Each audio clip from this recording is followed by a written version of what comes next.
Саламатсызбы, кадырлуу телекөрүүчү? Сиз улуттук биринчи каналдын ыйман сабагы берүүсүн көрүп жатасыз. Берүүнү мен Иманбек Азизилла уулу алып барам. Бүгүнкү эфирде ислам дининдеги тууганчылык, ислам дининдеги достук жана аларга жакшы мамиле тууралуу сөз кылабыз. Бүгүн биздин куттуу эфирде Кыргызстан мусулмандарынын дин башкармалыгынын тагырагы муфтияттын фатва бөлүмүнүн адиси Дооронбек Ажи Зайнидин уулу келип отурат. Куш келипсиз агай.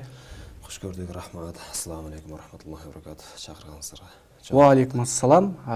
Биринчи сурообузду узаталы уруксатыңыз менен даяр болсоңуз. Ислам дининде тууганчылык, ислам дининде достук, дос тууганга жакшы мамиле. Ушул тууралуу айтып берсеңиз, өзгөчө Куран аяттарында бизге кандай сунуштамалар, буйруктар, милдеттер көрсөтүлгөн ушул тууралуу? Алла разы болсун. Жакшы тема тандапсыздар. Негизи ушу тууганчылык боюнча Алла Таала кереметтүү Куран Каримде айтат: "Стаъуз биллах, я айюхан нас". О адамдар дейт: "Инна халакнакум мин закарин ва унса". Чындыгында биз силерди эркек жана аялдан кылып жараттык. Ожалнакум шуабан ва кабаила. Эркек аялдан кылып жаратып, андан кийин силерди ар кандай бөлүктөргө, кабила, урууларга кылып бөлүп койдук.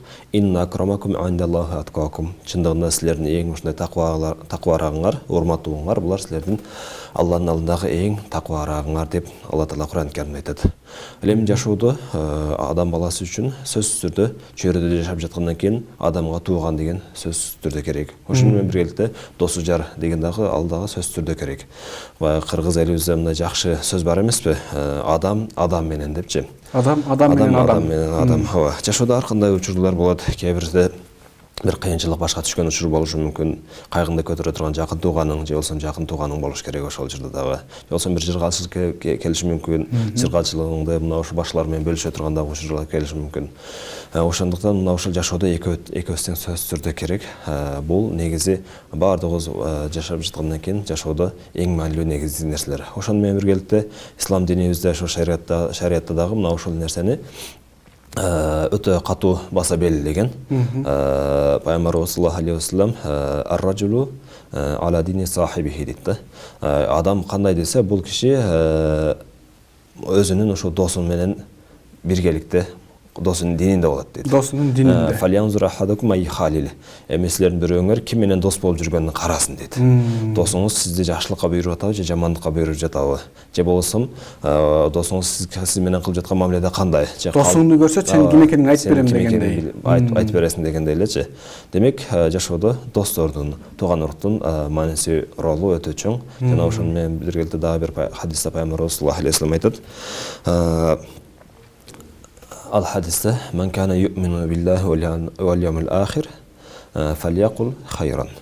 Пайгамбарыбыз саллаллаху алейхи ва саллям айтты: кимде ким ошо акыретке жана Алла Таалага ишенген болсо, ал жакшылыкты сүйлөсүн.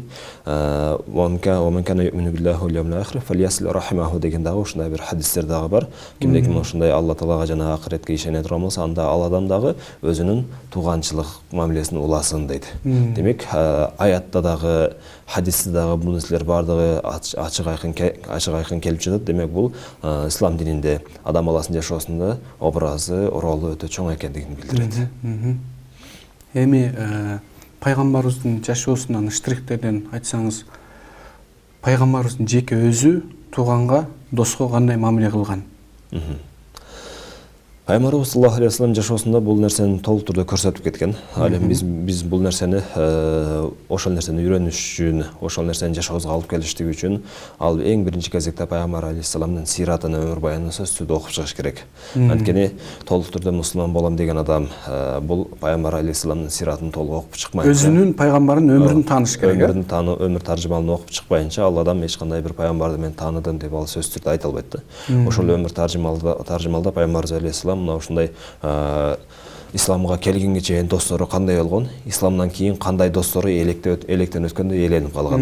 Мына ушул пайгамбарыбыз алейхисаламдын башынан өтө жыргалчылык күндөрдө дагы достору менен, анан кыйынчылык күндөрдө дагы канчалык деңгээлде ушуларды биз көз алдыбызга элестете алабыз. Ошону менен биргеликте пайгамбар келгенге чейин пайгамбарыбыз алейхисалам Мухаммадун садикун амин, Мухаммад чынчыл аманатчыл деген атка конгон эле, өзүнүн туугандарынын эле арасында. А бирок пайгамбарчылык келди, пайгамбарчылык келип элдерге ушул жакшылыкты жайылта баштаганда эле пайгамбарыбыз алейхисаламдын жада калса эң жакын туугандары дагы пайгамбар алейхисаламга каршы чыкты да. Мисалы Абу Лахаб деген болгон. Мисалы бул жөнүндө Куранда дагы аят бар, билесиз. Ошол аятта дагы ошол пайгамбарыбыз алейхисаламдын ошол киши пайгамбарыбыз алейхисалам атасы менен бир тууган болгон. Амекиси болгон мындай айтканда. Ошондой бир атасы менен бир тууган адам, атасы менен бир тууган адам мына ошол пайгамбар алейхисаламга өзү келип каршы чыгып атат. Өзү жакын, эң жакын тууганы. Демек, адам баласы качан ошо акыйкатты айткан учурда, бир акыйкатты жеткирем десеңиз, акыйкат жеткирген адамдар үчүн сөзсүз түрдө анын атарабынан, досторунун арасынан, же туугандарынын арасынан, же чөйрөсүнүн арасынан ал үчүн каршы чыккандар да болот. Ошол учурда сиздин чыныгы досуңуз, чыныгы тууганыңыз мына ошондо билинет. Ал эми пайгамбарыбыз алейхисалам дагы бир Абу Талиб деген дагы абасы болгон. Ал дагы ошо атасы менен бир тууганы, Азирети Алинин атасы. Ал иман келтирген эмес. Иман келтирген эмес, бирок пайгамбарыбыз алейхисаламга мына ушул менин агамдын, инимдин баласы деп ушул кадимкидей өзүнүн абалык милдетин сөзсүз түрдө аткарган. Канчалаган ошол коом келип пайгамбар алейхисаламды жок эми токтот эми же болсо муну өлтүрүп салабыз деген учурдагы койгула мен инимдин баласы мага коюп бергиле бул жагыны мен аны токтотоюн деп канчалаган жерде эл көтөрүлүп турган учурда пайгамбар алейхисаламды сактап калган. Көкүрөгүн керип тосуп турган, бирок тууганы бул жерде тууганчылык гана мамиле да. Ал исламдан кабары жок, ал кишининчи исламга кирген эмес. А бирок тууганчылыкты ортого коюп, ошол деңгээлде пайгамбарыбыз алейхисалам өзүнүн чыныгы тууган экендигин көрсөткөн. Ошону менен биргеликте дагы бир Абу Лахаб деген агасы ал толук турду таббан лек, ошо колуң кургагыр деп пайгамбарыбыз алейхисалам ушундай катуу сөздөрдү айткан да. Демек жашоодо туугандардын дагы мына ушундай жакшысы болот, жаманы болот, достун дагы жакшысы болот, жаманы болот. Ошондуктан пайгамбарыбыз алейхисалам фалянзур ахадакум ай халил, кишилердин бирөөңөр эмне ким менен дос болуп жүргөнүн карасын деди. Ошону менен биргеликте тууганчылык мамиледе тууганчылыкты бул үзүп болбойт. Ал сизге жаман мамиле кылса дагы ал сиз ага жакшы мамиле кылып кое беришиңиз керек. Пайгамбарыбыз саллаллаху алейхи вассалам өзүнүн хадисинде айтат да, лайсал васил бил мукафи дейт. Бул тууганчылык өзү эле уланып турат. Мисалы карым катнашыбыз. Ошентип эле уланып жүргөн тууганчылыкты эле уланып кетип койгон бул чыныгы тууганчылыкты улаган болуп эсептелбейт да. Валакинал васи аллази иза кутиат рахимуху васалаха дейт. Ал эми чыныгы тууганчылыкты улаган адам кандай десе, ал адам ошо сизден жүзүн үйрүп кетип, сен менен тууганчылык да кылбайм, катташпаймын дагы, андай мындай деп ушуну толук түрдө кеткен адам менен дагы катташа берген адам чыныгы тууганчылыкты улаган болуп эсептелет дейт. Ошондуктан тууганчылыкты кеспейбиз эч качан. Ага дайыма жакшы мамиле кылып кое беребиз, эгер жаман адам болсо дагы. А бирок достукту кээде үзгөнгө дагы туура келет. Досуңуз сизди башка бир багытка, туура эмес нерсеге үндөсө, жамандыкка багыттаса, андай чөйрөдөн эгерде сиз дагы ошого тартылып кете турган коркунучуңуз бар боло турган болсо, анда андай достон алысыраак болуш керек. Эгерде сиз аны өзүңүздүн жакшы чөйрөңүзгө тартканга мүмкүнчүлүк болсо, аны колуңуздан чыгара бербестен акырындык менен түшүндүрүп айтып, болбой калса андан алыс болот. Кол үзүшкө туура келип калат. Бирок туугандан кол үзгөнгө болбойт. Кыргыз салтында, наркыбызда тууганчылыкка аябай катуу маани берилет, динде берилгендей элечи. Балким бул динден өткөн баалуулук болсо керек.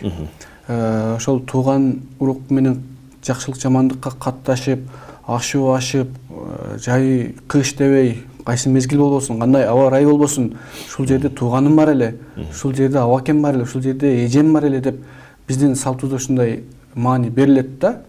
Анын дагы бир артыкчылыгы тууганга жакшы мамиле. Эгерде кимдир бирөө томолой жетим калып кетсе, аны туугандар асырап алган, же болбосо бир улуу муундагы ата же эне калып кеткен болсо, аны дагы туугандары жалгыз таштап койбой, кошо багып, карамаган алышканда, бул эмнени көрсөтүп атат бизде? Кыргызда балдар үйүнүн дагы тагыраак жетимдер үйүнүн дагы анан карлардын үйүн болбогонун айтат да. Бул жерде ислам менен нарктын айкалышканын айтып берсеңиз ушул тууралуу. Рахмат, негизи жакшы суроо. Бул ислам дининде ар бир муктаж болгон адамга ошол жерге көңүл буруу, қаралған. Мысалы, зекет мәселесі. Егерде мұсылмандардың барлығы ошо зекетін бере турган болсо, дүйнөдө биз мұсылманның арасында бир муктаж адам калбайт. Ошон менен биргеликте дагы сиз айтып атасыз, мына ошондой биздин нарк наслибиз менен ошон менен ислам дининин айкалышы, кыргыздар биз мурдатан бери эле баардыгыбыз мусулман болуп келе жатабыз. Миң жылдардан бери мусулман болуп келе жатабыз. Эми мына ошол нерсе арадан салттар дагы чыккан, же ага чейин дагы кандайдыр бир өзүбүзгө тиешелүү салттар болгон. Ислам дини салтка кандай карайт? Ислам дини салт маселесинде эгерде салттын эч кандай бир зыяны жок болсо, адам баласынын жалаң эле бир пайдасына гана иштесе, андай салттарды мисалы Пайгамбарыбыз алейхиссалам эч бир жерде тыйган эмес. Колдойт. Ислам дини андай нерсени колдойт. Ал эми кээ бир ушундай жашоодо салттар бар. Ал салт деген өзү жок дегенде адам баласынын дүйнөдөгү жашоосуна бир аз пайда келтириш керек. Ал эми кээ бир салттар бар, ал нерсе бир адамдын дүйнөдөгү жашоодогу экономикасына да бир пайдасы дагы тийбейт. Мисалы, кээ бир салттар бар, ага көптөгөн акчалар коротулат да. Ал ысырап болот. Кээ бирөөлөр ошондон уялып, кредит алып ошол нерсени өткөрөйүн дейт. Же болсо бирөөдөн карыз алайын дейт. Ошол нерсени өткөрүп алып, андан кийин чет элгөлөп, айлап, жылдап ошентип иштеп, бул адам баласынын экономикасына же руханий жактан бир эч кандай бир пайдасы дагы тийбейт да. Эми бул нерсени карап көрөлү. Анан экинчи жагынан исламда мына ушул мурдатан бери эле бирөөсү өлө турган, бирөөсү өлсө, башка болсо, анын туугандарыны, жакын туугандар, балдарыны, жакын туугандар эле багып алган бардыгына. Ушундай нерсе бар. Бул нерсе биз үчүн азыркы учурда бир чоочун нерсеси мал көрүнүшү мүмкүн. Агасы өлө турган болсо, же болсо иниси өлө турган болсо, ошонун аялын өзүгө никелеп алган. Анткени эмне үчүн ошол балдар кор болбосун. Жатка кор болбосун. Анткени эң эле ырайым кыла турган, эң эле жакын ошолорго өзү ошол балдардын атасында күйө турган адам бул ошол өткөн атанын агасы же иниси, ошол жакындары гана күйөт. Ал эми ал балдар башка бирөөгө барса, мисалы, же болсо тага журтуна, тайекелерине барса деле, аларда мисалы баягы жээн эл болбойт деп коебуз го эми. Эми бир аз чоңойгондон кийин эле аларга деле батпай калышы мүмкүн да. Ошондуктан ошо кыргыз элде мурдатан мисалы ошондой нерсе ата бабаларыбыздан келген, бирөөсү мисалы жортуулдан башка нерседен каза боло турган болсо, ошонун агасы, иниси ошол замат эле ошо жеңесине же болсо ошо келиндер никах кылып үйлөнүп, ошол балдардын камкордугун өз мойнуна алган. Демек бул нерсе да ошо исламда бар нерсе. Исламда эч кандай каршылыгы жок. Ошондуктан бул исламда ошо колдонгон каада салт, үрп адат деп келсек. Ислам колдогон каада салттардан. Жана ислам менен шайкешкенди айтып өткөнбүз анда. Азыркы учурда бир аз глобалдык доордун таасири дейбизби, же капитализмдин терс жактары дейбизби? Тууган урук менен мамиледе мурдагыдай эмес, солгон, көп учурда арзыбаган нерселер үчүн жүзүрүп кеткен, кол үзүшүп кеткен, конфликттерге киргендер бар. Кээбилер ачык эле экинчи бир тууганын акысына кирип, анын жүрөгүн ооруткан учурлар бар. Сизге суроо, ислам дининде тууганга, доско зыян берген, ыза берген адамдын акыбети, ага исламият кандай карайт? Негизи бул боюнча Алла Таала Кур'ан Каримде айтат, ынтымак боюнча айтат. Астагфируллах. Вa'тасиму бихаблиллахи жами'a ва ла тафаррaqu. Силер мына ушул Аллахтын динини бекем кармангыла, ва ла тафаррaqu, ар кандай кылып бөлүнүп кетпегиле дейт. Негизи адам баласынын жашоосунда ушундай бир нерселер бар, ал муамалат деп коет. Жашоо мисалы биздин кылган ибадатыбыз, башкабыз бул диянат. Бул биз менен Алла Тааланын ортосундагы бул нерсе. Мамилелер. Бул башка нерсе. Экинчиси муамалат, муашарат деп коет. Элдер менен болгон мамиле. Ошону менен биргеликте хукукулла, Алла Тааланын акылары бар. Мисалы намаз, зекет, ажылык, башка бул Алланын акысы. Буну сөзсүз түрдө аткарышыбыз керек. Алла Таала кыяматка барганда бул өзүнүн акысын каалагандай кылып сурап алат. Ал эми хукукул айбад деп коет, пенделердин акысы. Ушул нерсеге Алла Таала эч качан келишпейт да. Ошондуктан бул дүйнөдө жашоодо адам баласы соода болсун, аласа бересе де туугандай эмес, балким жат бөтөн адамдай мамиле кылыш керек. Мындайча айтканда, бирөөнүн бир нерсе сизге бир тууганымсың берип турчу, же болсом алып турайынчы деп эле алып кете бербестен, же тууганым эле деп берип тур, же болсом карыз берип тур деген, мисалы алып кете берген, же аласың да андай мындай деген, бул жакшы эмес. Жакшы эмес. Адам баласынын дүйнөсүнө дагы зыян тийгизет, акыретте дагы өтө чоң. Бул адам хусран, өтө чоң зыянга учураган адам. Анткени кандай муамалат муашаратта 1 сом болсо дагы, 1 сом 1 тыйын болсо дагы, баягы айтат го, бирөөгө 1 сом дагы бербе, бирөөдөн 1 тыйын дагы алба депчи. Адам баласы муамалат маселесинде ошондой болуш керек негизи. Так болуш керек. Зарылдык болмоюнча. Зарылдык болмоюнча, ооба, так болуш керек. Эгерде зарыл болгон учурда дагы карыз алсын, башка кылсын, а бирок кайтарып берем деген ниетте болуш керек. Эгерде ошо алып жаткан адамда дагы кайтарып беришим керек деген ниет болсо, Кудай Таала ал нерсени сөзсүз түрдө кайтарганга мүмкүнчүлүк берет. Эгерде аны дагы бир алдап кетем, же болбосо башка бербей деле койсом болот да деп эме кылса, Кудай Таала аны дагы өзүнө жок кылат дейт да. Демек бизде мына ушул нерсеге солгун мамиле болгондук себептен мына ушул аласа береседен ортодогу мамиле бузулат. Мамиле бузулгандан кийин ортодогу тууганчылык дагы алыска кетип калат да. Жакын тууганыңыз дагы эгерде биз мисалы убадага бекем болбосок, алганыбыз убактысында бербесек, башка кылбасак, жакын тууган дагы качып калат адам баласынан. Ошондуктан бул нерсеге көңүл бура турган нерсе, көңүл бурсак иншалла ошондой бир жакшы ийгиликтер жетишебиз. Негизи мусулман үммөтүн негизи эле жалпы жактан солгундап кеткен эмеси өзүнүн болгон мойнундагы жоопкерчиликти унутуп калдык. Алла Таалага болгон дагы ибадаттарды дагы аткарбай койдук. Бул бир. Экинчиси, элдер менен болгон мамилебиз дагы өтө солгундап кетти. Адамдар менен болгон мамилебиз өтө солгундап кетти. Анан мойнубуздагы милдеттерибизди аткара албайбыз, балдарыбызга тиешелүү илимдерге багыт бербейбиз, башка болбойбуз. Ошол себептен мусулман үммөтүнүн эми азыркы күндө көзүбүз сырттан караганда артта калгандай көрүнүп атпайбызбы? Бир кемчилиги дагы мына ошол болушу мүмкүн.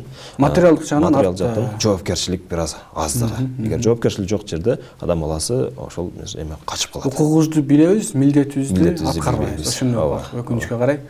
Анан мусулманга карата, дос тууганга карата өзүнүн акылары бар да. Мисалы үчүн жаназага туруу.